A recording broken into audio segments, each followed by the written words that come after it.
culture. A big difference between France and the US is like when you are at work, you have no personal life.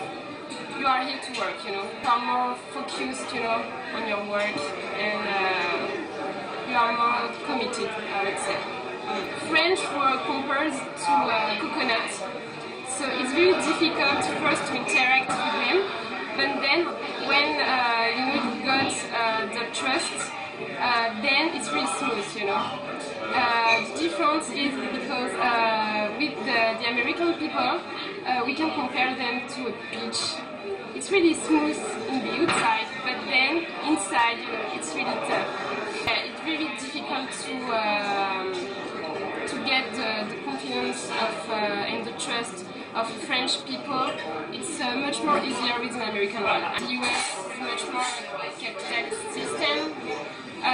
So it means that if you lose your job, you lose your social network, you lose all your benefits, you lose all your money, then you can lose your house. I mean, the work is really in the center of the social life.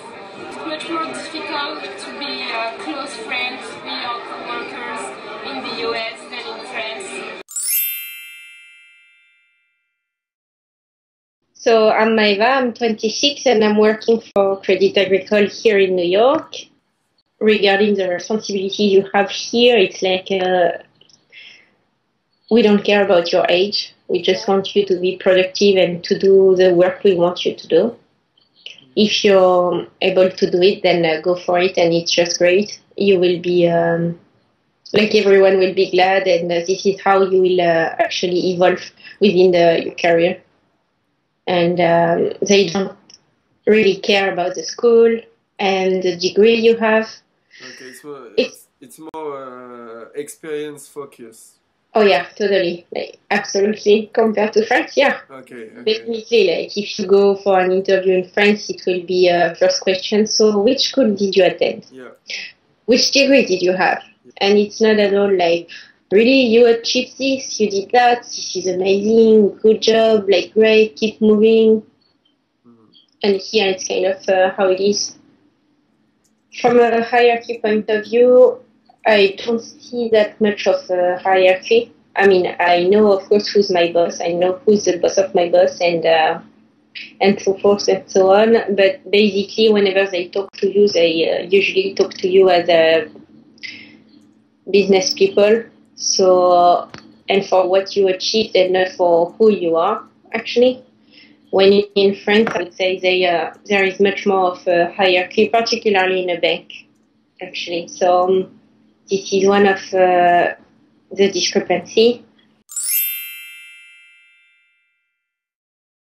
My name is Michael Barr, and I started working for Capital One Bank back in November of last year. I can talk about the multicultural challenges. I think what I've seen on the American side is really things are going very fast. Time is money.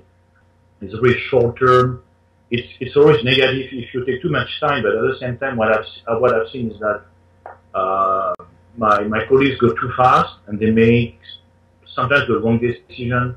One example of cultural clash between French businessmen and American businessmen. Really, the French businessmen like to talk about what the company is, the history, all the principles. Once again, it's about principles.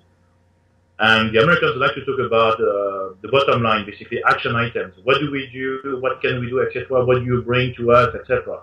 Okay. In meetings, Americans go straight to the point. I mean, the way the agenda is displayed is that in France you might have a nice table, double entry table with the items here, the goal, the objectives, and all those things, because it's really analytical. I would say, I would say the Americans' business is just amazing. They don't necessarily do it perfectly, but they have the motivation of the results-oriented approach. That's what it is. It's all about results. The US has the most flexible economic system for companies and foreign workers, so everybody can kind of do something here if they are motivated and patient. Biggest difference is really the qualitative approach on the European side and the quantitative approach here. One of them is better. I think on the issue with the American side is the risk taking. It's taking risk is really praised, but the issue is that when you take risk, not calculated risk, you can fail pretty easily. But the way it works here in the US is that take the risk, don't talk about something negative, and then you'll take care of it later. In France, I would say even Switzerland, in Europe, it's really about, okay, think first, and then we don't want to hear about any problems later on, but think first. It's all about principles. Think first, do it later. In the US, it's do it now, and maybe repair it later. Okay. So that's the biggest difference. The advice I was given is don't try to be too French, don't try to analyze, don't try to show that you're very intellectual and you're able to have a nice speech and or try to be like Bernard-Henri Lévy. Don't try to be like that. Just speak about what you can do.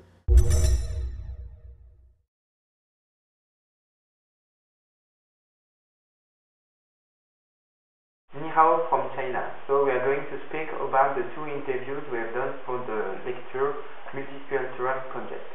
So we have interviewed a consultant in the banking sector based in Hong Kong. We are going to sum up his interview by explaining his point of view about the multicultural management in Asia. He worked in China since 2004 as a consultant in information system for European banks. He decided to come in China because he has some personal attachment with Asia and mainly with China.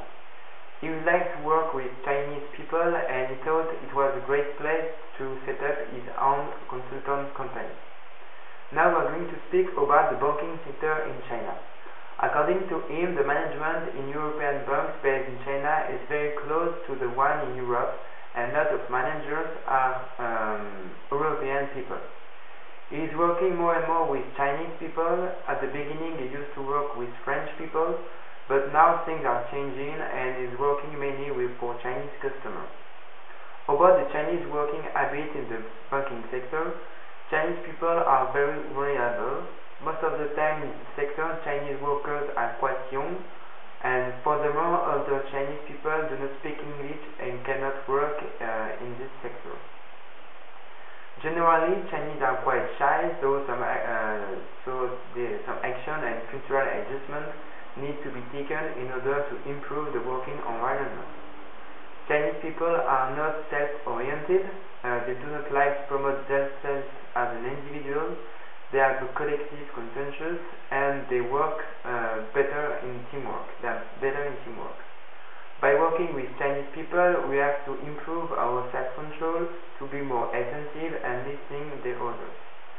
Our guest is from Scandinavia, and people of this area are very different than Chinese people because they are very direct, and this way of being does not work with Chinese people.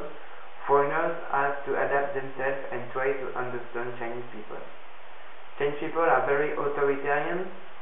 The boss in the Chinese management is override, even if it is wrong. The concept of faith is very important in China, in the Chinese culture. We don't have to make lose the faith. The language barriers make communication very difficult and made him very frustrated sometimes. In conclusion, for him working with Chinese people is really interesting because it's always a new challenge and it's very stimulating. He finds Chinese people really creative and nice, and to conclude, he thinks that we have lots to learn from Chinese people.